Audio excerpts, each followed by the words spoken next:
In this section, what we're going to do is we're going to go through those basic positions that we did and show you some of the offensive techniques that we have from here, how to use some of the kicks. So we'll start from the back position. If you remember before in the back position, I had my heels in, head up, and hands crossed. If Chris were to come in, say, and to reach over to punch me, or to grab me, say, from here, okay, I can use my hands to deflect him, to drive into his groin, drive into his knee, okay? And let's say he comes over to punch me in the face here, bam, I'm going to come in here, I'm going to try to lock him in and do the same thing in here, okay? If, let's say he comes in to stomp down on my groin, I'm just going to bring my knees together, okay? Once he makes the stomp and finishes up, I'll try to come and become offensive at this point. So from the back position here, I'm using my hands, and I'm also using my feet as he comes in. I can kick straight in with a front kick using the heel, a front thrust kick with the heel. If he leans up over me, I can use a front snap kick coming up in this direction. So we have basically a front thrust kick, front snap kick. Those are two basic kicks from the back position. Now, if I'm in a side position here, again, I could be down in here, low. As he comes in, bang, he can kick in with this, stop him with this one, drive in with a side thrust kick into his knee area or leg area, okay? From here as well, I can also use a front kick coming in here. If he circles to that side, I can come in with a shin kick or a roundhouse kick into the back of his leg, okay? So that kick comes in this way, comes in here, driving over to the side. He moves in this direction, and I come in here, and again, use my side kick. I always keep his hand up as a defensive weapon. As he come around this side again, here he starts to come in. I can also drive straight in with this one, okay? This one looks like it's more obvious. It's like the one I might want to use, and this is the one I might attack with, driving this in here, okay? And we're also going to show you some takedowns in a little while from here as well. So that's our more offensive techniques from the side position. If we're in a seated position here, again, I'm mostly going to be using this to maneuver. If he's trying to come around here, I'm going to drive in the kicks. I'm coming up to my craft to attack. I'm not doing too much actually offense from the seated position. It's more of a maneuvering position to either, if he really presses the attack hard, I might need to drop back in here, drive in here, coming over here, okay, and use some kicks from here. Or I might be offensive from here, where I just come up a little bit closer to me here, where I can drive in and drive him back and perhaps create some distance.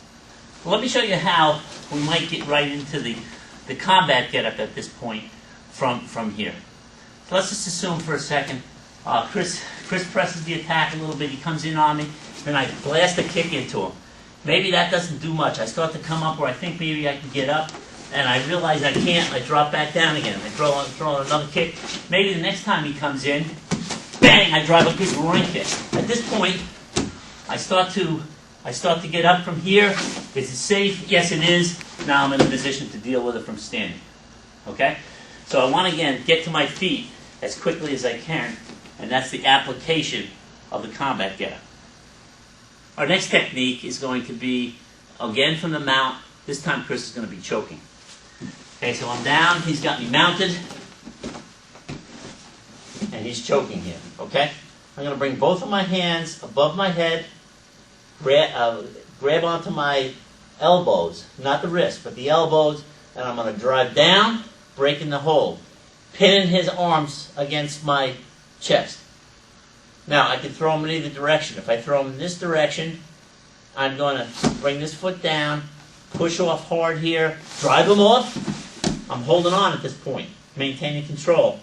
I'll release one of the hands so that I can strike him. I still got him pinned. I can release over here. I can get a couple strikes. Perhaps I get a thumb into the eye in here. Okay? Now I have a couple of choices here. I can either kick out like I did earlier on the other technique, or I can roll out and come to my feet and maybe escape.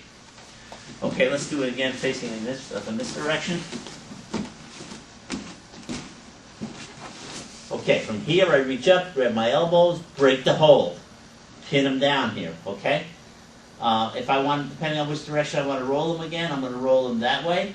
I'm going to bring this leg down, keep his arms locked up, drive him off, strike. Maybe this time I'll kick out in here with the side kick, or come down here with axe kicks into his face, or straight kicks, straight heel kicks into his face. Okay? So that's our defense against a choke. The next defense is going to be a side-mounted headlock on the ground. Now, I'll give you some idea of some of the ways. There's lots of ways you could end up getting into a position like this. But, maybe Chris, throws a punch at me. Maybe we're in here, mixing it up, and next thing you know, we're here. We're down on the ground. Okay, so what I need to do first off is, let me move a little bit so you can see. What we need to do first off is I need to control this hand. Okay? I need to control this arm as much, because he can release it and he can punch me from here. So if I'm over here with it somehow, he can release this hand and start tattooing my face with it, right? So I need to try to control this hand as much as I can. Now, there's a couple of different things we can do. First one is what we call a frame. We bring this hand over, use the two hands together, and push down hard. Bringing my knee up, I can drive a knee kick into the back of his skull from here, really hard. Okay? Continuing to push down, you can hook his head, push him off, roll up on him, and then drive in with some elbow techniques. Let's do that again from the ground position here. So in here, I want to control this arm. Okay? I'm going to reach up over here. I could strike him in the eyes maybe a little bit to try to get his head back a little bit, push his head back. I have a knee strike in here to soften him up, hook in here, roll him up, bam, and finish him off. So that's the first technique from here. Same position, Chris, please. Another thing that we could do from here, I've got him in this position in here. I might want to reach up and grab his eye sockets to get his head back instead of using the frame. By doing that, I can maintain control of this arm a little bit better. I don't have to release it. I can keep it in here. I can pull back at the eye sockets and do the same technique that I did before. Okay, so that's another way. You could also fish hook into his mouth. Be careful, of course, you don't want to get bit. I like the eyes better. It's a better place to go. If he's got hair like Chris, you got another weapon in here to use. Okay?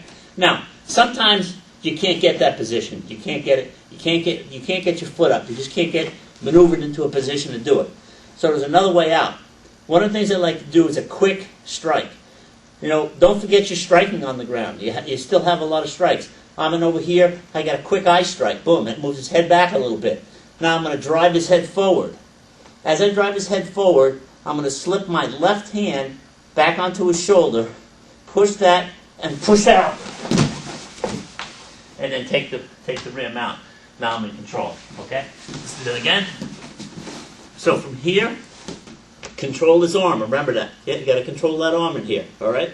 So what I'm going to do from here is I'm going to drive his head forward. Maybe I'll start it off with a quick shot over here into his eye, kind of distract him a little bit. His head goes back. I drive his head forward. I immediately shift to the shoulder. So I'm here, pushing him forward, and now I can strike him under control.